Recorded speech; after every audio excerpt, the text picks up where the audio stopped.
중국 축구는 참 특별한 것 같습니다. 국민들이 이상하리만큼 엄청나게 축구에 대한 관심을 보이는 반면 또 대표팀은 이렇게나 못할 수 있나 싶을 정도로 너무나 못하거든요. 중동 국가들처럼 브라질 출신 귀화 선수를 받아들이기도 했지만 역부족이었고요. 한참 중국 리그가 부흥했을 당시에도 수백 수천억 연봉을 받는 선수들이 많아져 소위 말하는 뽕만 가득 찼지 실제 실력은 우리나라 조기축구 수준인 선수들만 가득했는데요.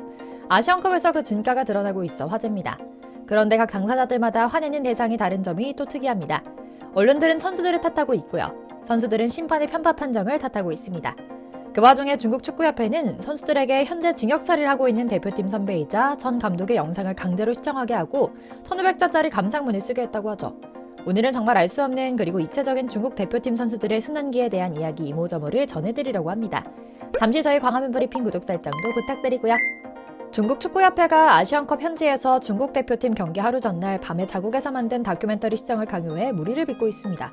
중국 관영방송 CCTV는 뇌물수수죄로 기소됐던 리태전 감독 등 축구 관계자가 등장하는 반부패 다큐멘터리를 방송했는데 중국 현지 언론 신경부에 따르면 중국 축구협회는 회원 전원에게 이 다큐멘터리 시청을 강제하는 동시에 1,500자짜리 감상문을 의무적으로 제출하도록 했다는 겁니다. 그런데 이게 웃긴 점은 경기 하루 전날 밤에 강제로 보고 감상문을 쓰게 했다는 점, 감옥에 가 있는 선배 영상을 보게 한다는 점을 떠나서라도 다큐멘터리 하나하나가 짧지 않은데 무려 4부작으로 편성돼 있기에 보는 것만 해도 엄청난 일이라는 점도 우스운 일이죠. 다큐멘터리는 기율 위반 행위를 무관용 원칙에 따라 처벌하고 호랑이로 표현되는 고위관리와 파리로 비유되는 하급관리의 비리 모두를 척결하겠다는 내용을 담고 있다고 합니다. 내용은 하나하나 다 맞는 말이겠죠. 그 처벌 방법과 전달 방식이 야만적이라는 게 문제지만 말입니다.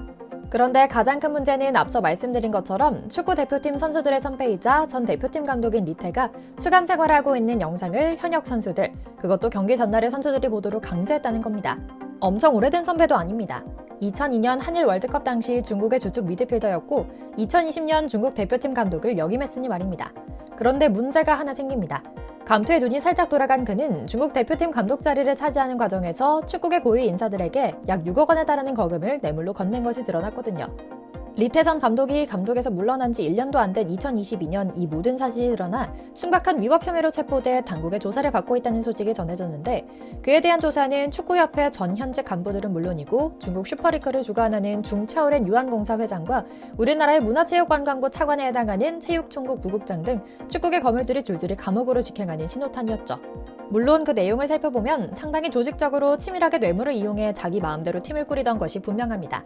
리 전 감독은 슈퍼리그 우한 감독 시절 이른바 윗선이 되면 구단에 도움을 주겠다고 약속했고 구단은 당시 축구협회 회장에게 그를 국가대표팀 감독으로 선임해달라며 200만 위안, 우리 돈으로 3억 6천만 원을 전달했다고 하는데요. 여기서 그치지 않고 감독이 된 이후엔 우한 구단에서 거액의 금품을 받고 실력 미달의 소속 선수 4명을 중국 국가대표로 발탁하기도 한 것으로 드러났죠. 현재 언론에 따르면 다큐는 리태전 감독의 인터뷰로 마무리된다고 합니다. 그는 축구 현장에 있을 때는 많은 일들이 아주 당연하게 여겨졌다. 지금은 매우 후회한다. 눈앞의 성공을 위해 서두르지 말고 어떤 방식으로든 지름길을 찾으려고 해서는 안 된다라고 참여하는 옥중 인터뷰로 말이죠. 다시 말씀드리지만 내용이 문제라기보단 이를 경기 전날에 선수들에게 강제로 시청하게 하는 중국 축구협회의 저희가 대단히 불순하다는 점이 문제입니다. 마치 골 넣고 우승으로 향하지 않으면 감옥에 갈 수 있다는 경고로 보이기 때문입니다. 그래서인지 중국 선수들은 타지키스탄과의 조별리그 1차 경기에서 대단히 소극적으로 경기를 풀어갔습니다. 사실 경기 전반에도 중국 우세가 점쳐졌습니다. 이름도 낯선 타지키스탄은 레바논과 함께 A조의 최약체를 다투는 팀이었기 때문입니다. 게다가 타지키스탄은 이번 대회가 아시안컵 첫 출전이었고요. 아무리 중국이 아시안컵을 앞두고 열린 비공개 친선 경기에서 오만과 홍콩이 연달에 패했다지만 전력에선 우위로 보였거든요. 하지만 중국은 전반 내내 타지키스탄의 거센 공격에 쩔쩔맸습니다. 높은 압박으로 상대를 위협하는 모습을 보여주기도 했지만 패스 실수와 불안한 수비로 위기를 맞곤 했죠. 물론 중국이 골을 기록하기도 하고 핸드볼 시비가 있는 아쉬운 슈팅이 있기도 했습니다. 전반 35분 코너킥 떨어진 공을 중국 왕치우밍이 슈팅으로 연결했는데요. 타지키스탄 수비가 일제히 몸을 날려 가까스로 걷어냈죠. 중국 선수들은 핸드볼 반칙을 주장해봤지만 그대로 진행됐고요. 뿐만인가요? 후반 35분 중국 주천재가 오른쪽에서 올라온 코너킥을 머리로 돌려놓으며 골망을 흔들었지만 비디오 판독 끝에 오프사이드가 선언되며 취소되기도 했죠. 이 장면에서 중국 선수들이 격하게 항의했지만 결과는 그대로였고요. 결국 중국은 끝까지 타지키스탄 골문을 열지 못했고 득점 없이 비기고 말았습니다. 슈팅 숫자에서도 9개, 20개로 크게 밀린 졸전이었죠. 어찌나 한심했는지 경기장을 찾은 중국 팬들은 경기가 끝나자 일제히 야유를 쏟아냈고요. 중국 언론에서도 비판이 이어집니다. 중국 지보닷컴은 일단 타지키스탄에게 무승부로 토너먼트 진출권을 유지한 것은 적어도 아예 불만을 가질 정도는 아니다. 하지만 보여준 모습이 문제다. 중국은 개개인 선수들 기술의 문제로 인해 수준 이하의 저질 축구를 보여줬다. 알렉산드로 얀코비치 대표팀 감독은 선수들의 문제로 인해 간단하고 직접적인 플레이를 택하고 있다. 이는 중국 선수들에 대한 정확한 이해에서 나온 것이다. 압박 대신 라인을 내리고 역습 한 벽을 날리는 모습이 이어질 것이다. 어떻게 보면 수동적이면서 수비적 혹은 다소 극단적으로 말해 쫄부 같은 스타일은 앞으로도 한동안 중국 축구대표팀의 주된 모습이 될 것이다.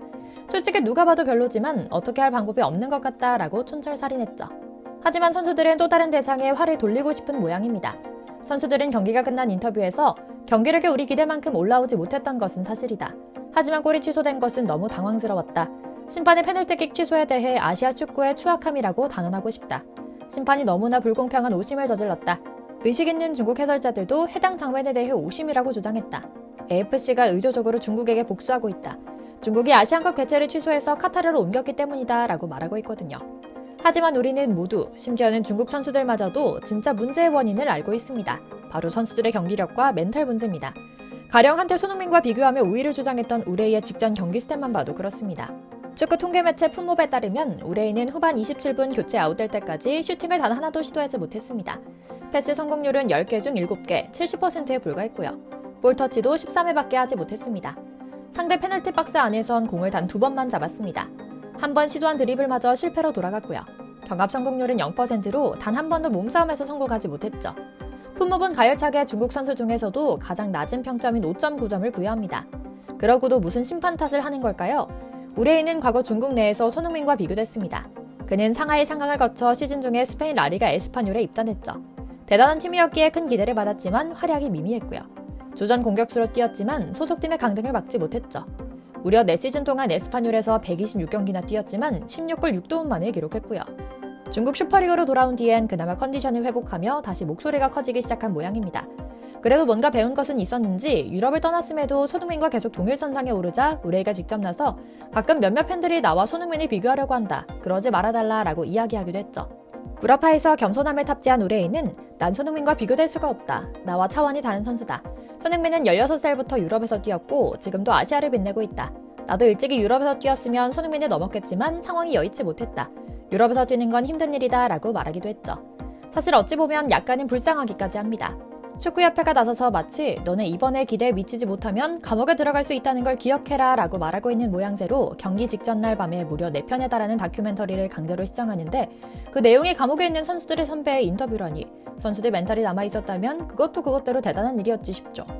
중국 선수들은 사면초가의 상황입니다. 자신들을 지키고 응원하고 보호해줘야 할 팬들. 축구협회는 감옥에 갈 수 있다는 엄포를 하질 않나 언론은 일만의 여지 없이 현재 대표팀이 중국 축구 역사상 최악의 팀이라고 욕하질 않나 정말 대단들 하죠. 이제 중국은 다가올 17일 레바논을 상대로 2차전을 치른 뒤 23일 개최국 카타르를 상대로 조별리그 마지막 경기를 소화합니다. 카타르는 이미 디펜딩 챔피언으로 폭발적인 공격력을 보여주고 있는데요. 레바논도 만만치 않을 겁니다. 과연 중국 대표팀이 다음 경기 직전 밤에는 또 어떤 다큐멘터리를 보고 감상문을 써야 할지 다음 소식을 기다리며 오늘 영상 마치겠습니다. 저희 광화문 브리핑 구독, 좋아요도 부탁드리고요. 시청해주셔서 감사합니다.